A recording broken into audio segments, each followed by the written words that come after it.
Hello అందరికీ welcome to Madhu graceful bytes. ఈరోజు మన ఛానల్లో మీకోసం ఎంతో చల్లగా అలాగే హెల్దీ అయిన ఫ్రూట్ కస్టర్డ్ రెసిపీ చూపించబోతున్నాను. ఫ్రూట్ కస్టర్డ్ అనగానే పిల్లలకి చాలా ఇష్టం అండి. పిల్లలకనే కాదు, పెద్దవాళ్ళకి కూడా. ఎందుకంటే వాళ్ళు తినని ఫ్రూట్స్ కూడా ఇందులో ఈ కస్టర్డ్లో వేసి ఇస్తే వాళ్ళు చకచకా తినేస్తారు. అంత హెల్దీ, అలాగే వాళ్ళకి చాలా టేస్టీగా ఉంటుంది. ఈ ఫ్రూట్ కస్టర్డ్ ప్రాసెస్ ఇప్పుడు మనం చూసేద్దాం. ఇక్కడ నేను ఫ్రూట్స్ వచ్చేసి గ్రేప్స్ తీసుకున్నాను, అలాగే ఒక యాపిల్ తీసుకున్నాను, ఒక అనార్, ఒక బనానా, అలాగే 2 సపోటా తీసుకున్నాను. మీకు నచ్చిన ఫ్రూట్స్ కూడా మీరు తీసుకోవచ్చు. ఇలా మనం ప్యాన్ పెట్టుకొని 1/2 లీటర్ వరకు పాలని వేసుకోవాలి. పాలు కొద్దిగా మరగాలి. ఇక్కడ చూస్తున్నారు కదా, మరీ ఎక్కువగా అవసరం లేదండి, కొద్దిగా మరిగితే సరిపోతుంది. ఇలా మరిగిన పాలల్లో మనం 1/2 కప్ వరకు షుగర్ని యాడ్ చేసుకోవాలి. ఇలా మనము షుగర్ వేసుకొని ఈ పాలని బాగా మిక్స్ చేసుకోవాలి. షుగర్ అంతా కూడా ఈ పాలల్లో బాగా మెల్ట్ అయిపోవాలి.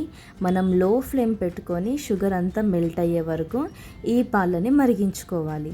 ఈ టైంలో మనము ఒక చిన్న బౌల్ తీసుకొని 1/2 బౌల్ వరకు మనం పాలని వేసుకోవాలి. పాలు వేసుకున్న తర్వాత వీటిలోకి మనము 2.5 స్పూన్ల వరకు కస్టర్డ్ పౌడర్ని వేసుకోవాలి.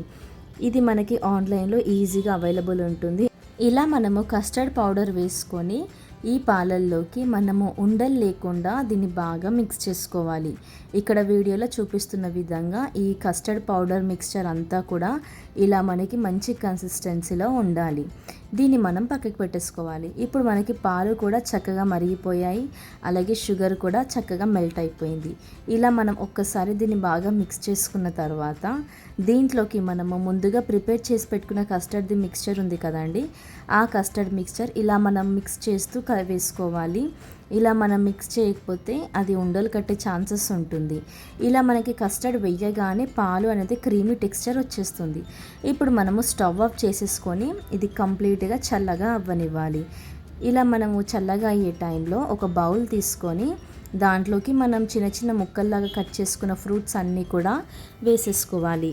ఇక్కడ నేను ముందుగా సపోటా వేసుకున్నాను, అలాగే చిన్న ముక్కల్లా కట్ చేసుకున్న యాపిల్ వేసుకున్నాను, అలాగే అనార్ వేసుకున్నాను, బనానా కూడా వేసేసుకున్నాను. ఇలా మీకు నచ్చిన ఫ్రూట్స్ ఏదైనా కూడా వేసేసుకోవచ్చు మీరు. ఇలా వేసుకున్న ఫ్రూట్స్లోకి మనం ఇంతకుముందు ప్రిపేర్ చేసి పెట్టుకున్న కస్టర్డ్ మిక్స్చర్ ఉంది కదండి, అది చల్లగా అయిన తర్వాత ఈ ఫ్రూట్స్లోకి యాడ్ చేసేసుకోవాలి. ఇక్కడ చూస్తున్నారు కదా నేను ఏ విధంగా అయితే వేసేస్తున్నానో, ఇలా మనము కస్టర్డ్ అంతా కూడా వేసేసుకోవాలి. ఇలా మనం ఇదంతా వేసుకొని ఈ ఫ్రూట్స్ అంతటిని కూడా మనం బాగా మిక్స్ చేసుకోవాలి. ఇలా మనకి మిక్స్ చేసుకొని ఇది మనము ఫ్రిడ్జ్లో స్టోర్ చేసుకుంటే ఎప్పుడు కావాలంటే అప్పుడు ఇలా హాయిగా చల్లగా ఈ ఫ్రూట్ కస్టర్డ్ని తినేయొచ్చు. చూసారు కదండి ఎంత సింపుల్లో. ఇది మనం ఇంట్లోనే కాదు, ఎవరైనా గెస్ట్ వచ్చినా కానీ మీరు ఈజీగా ప్రిపేర్ చేసుకొని వాళ్ళకి ఇవ్వచ్చు. ఈ సమ్మర్లో ఇది చాలా బెస్ట్ రెసిపీ అండి. ప్రతి ఒక్కరి ఇంట్లో కూడా ఇలా ఫ్రూట్ కస్టర్డ్ ఉంటే ఎప్పుడు కావాలంటే అప్పుడు పిల్లలు చకచకా తినేస్తారు. చూసారు కదా నేను ఎలా ప్రిపేర్ చేశానో ఫ్రూట్ కస్టర్డ్. మీరు కూడా మీ ఇంట్లో తప్పకుండా ట్రై చేయండి. మరిన్ని సమ్మర్ రెసిపీస్ లింక్ వచ్చేసి డిస్క్రిప్షన్ బాక్స్లో పెట్టాను. Thank you for watching Madhu Graceful Bites. Like, share, subscribe.